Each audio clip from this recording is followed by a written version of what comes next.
Okay, here we have with us today a 2007 Jeep Wrangler.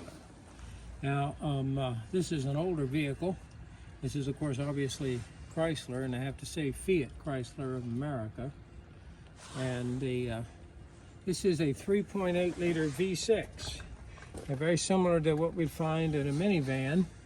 And looking at that motor has been extensively worked on. That looks like that might be a remanufactured motor. It runs nice and smooth. The has an automatic transmission.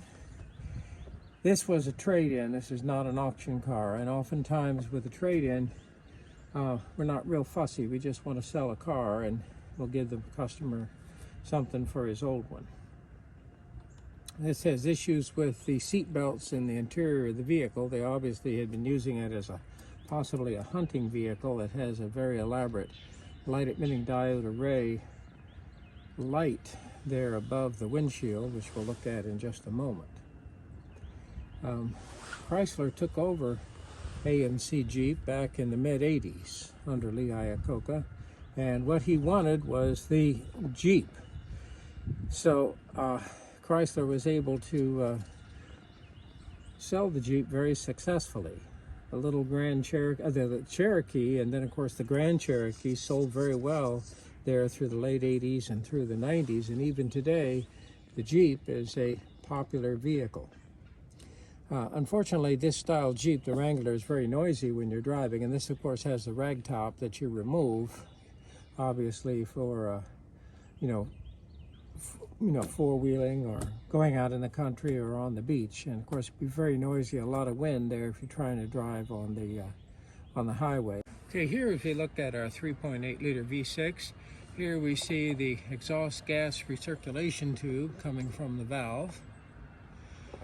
And here of course we see our throttle body. I noticed the whole throttle body is made out of plastic. And actually that's usually a glass-filled style nylon, very resistant to high temperature. Nylon is a high temperature melting point polymer, often in excess of 500 degrees Fahrenheit. Here we see our servo motor that controls the throttle. Here we see our inlet air temperature sensor. And here I see my manifold absolute pressure sensor. I don't have an airflow meter here because this control system uses speed density control logic. And what does that mean? I monitor engine speed, the frequency with which an intake valve opens, and the density, the pressure and the temperature of the air in the intake manifold. And this is of course a popular system. It had actually been used originally back in 1968 there with the original Bosch D-Jetronic, or maybe I misspoke, we have to go back further for the Bendix electro injector in the late 50s, but that really never made it in a series production car. Alrighty, it's a classic Chrysler layout and Chrysler V6. Okay, as we just take a look at the engine compartment, here of course we see obviously the steering column coming down with the steering shaft, and there I have a type of universal joint there going to my steering box. And here we see our anti-lock brake module, valve assembly, and pump motor. I have a vacuum booster for my power brake, and there's my master cylinder. And there we see our AC compressor. This is on the high side, so this is obviously looking at the high side pressure.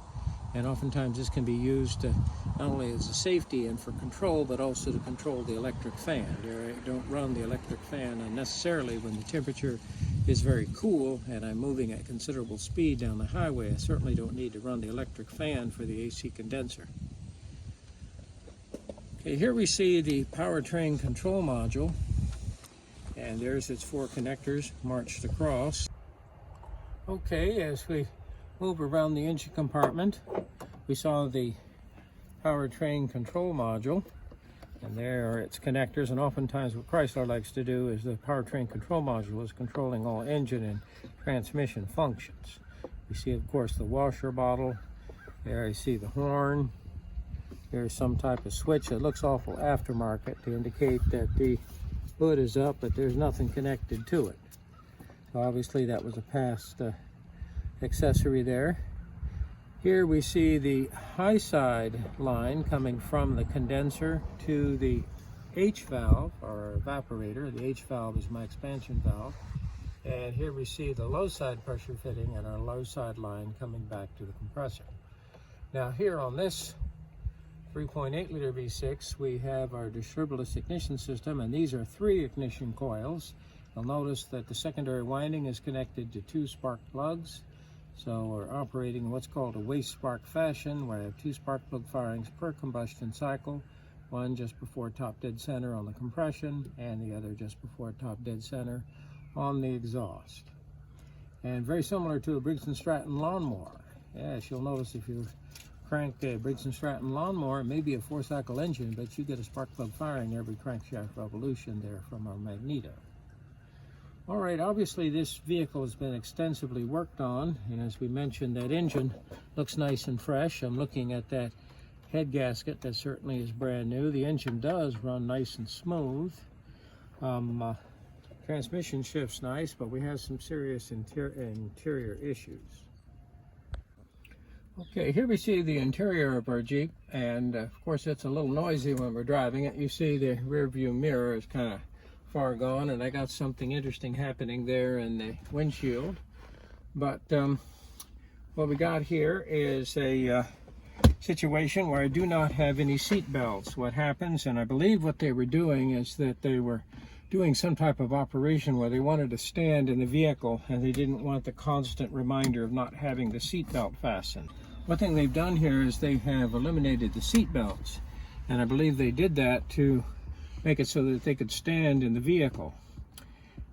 And they actually cut the seat belt, obviously with scissors or a knife, on both sides, and then just took the buckle and put it in its clip right there, and that way it kept the seatbelt warning lamp and SRS light off, that allowed them to operate the vehicle without seat belts. So that meant the vehicle came without seat belts. It was interesting that it had an inspection sticker on it. That's a late one, 1022. So obviously someone didn't look at it, or something happened, but whatever. Okay. Obviously, that's something that we're addressing. This is your classic Jeep interior. One thing that's interesting about the doors, let's take a look at a front door real quick. One thing in classic Jeep fashion, one thing that's interesting about this door is there's absolutely no electronics in the door. And you'll notice that here I see the retainer right here, the strap. I can immediately take loose the strap and lift off the door. Oh yes, this door is designed to lift off. Now I do have Torx fasteners here that I need to take loose, and then what I'm able to do is lift the door off. Now I do notice that they actually do have a wire here, so obviously I need a quick disconnect connector, which is up here, so that I can unplug the door electrically and take it off the vehicle. And of course you'll notice I have manual windows. There's no electric lock or anything like that here on the door. And now the lights are very, very bright, and as we look up to the top of the windshield, there we see a light array. Very, very bright. And obviously daylight doesn't do it justice. This is extremely, extremely bright. I mean, it just hurts my eyes to just look at it right now. But there it is. Illuminates the whole area very nicely, and then I have these auxiliary lights, and this is a light emitting diode array, so obviously it would be perfect for any type of off-road operation.